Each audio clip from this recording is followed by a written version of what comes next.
நீங்க பார்த்துட்டு இருக்க இந்த காணல் நீருக்கும் நம்ம சொந்தக்காரவிகளுக்கும் ஒரு சம்மந்தம் இருக்குன்னு சொன்னா நீங்க நம்புவீங்களா?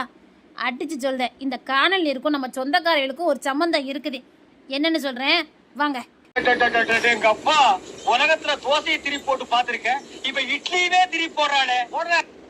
வானம் மலையை கொட்டி பூமி செழிப்பா இருக்கிற நேரம் இந்த காணல் நீரை பார்க்க முடியாது. வானம் அதை கதவை மூடி வறட்சியை காட்டும் நேரத்துல தான் இந்த காணல் நீரை நம்ம பார்க்க முடியும்.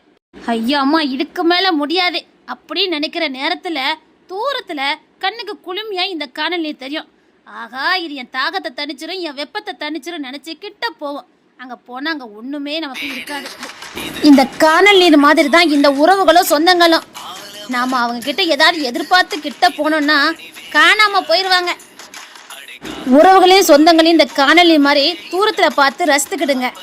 நம்ம மன பிரச்சனையா இருக்குது, பண பிரச்சனையா இருக்குது, தேவைகள் இருக்குது, அவங்க கிட்ட கேட்டா கிடைக்கும் நினைச்சிங்கன்னா அவமானம் மட்டும்தான் மிஞ்சும். இந்த சொந்தங்கது செழிப்பா இருக்கிற காலம் மாதிரி. நாம செழிப்பா இருந்தா நம்ம கிட்ட வருவாங்க. நம்ம வறட்சியா இருக்கோம், கோடை காலமா இருக்கோம்னா அந்த காணலில் மாதிரி காணல் மறைஞ்சு போயிடுவாங்க. அதனால சொந்தங்கள்கிட்ட கொஞ்சம் ஜாக்கிரதையாவே இருங்க.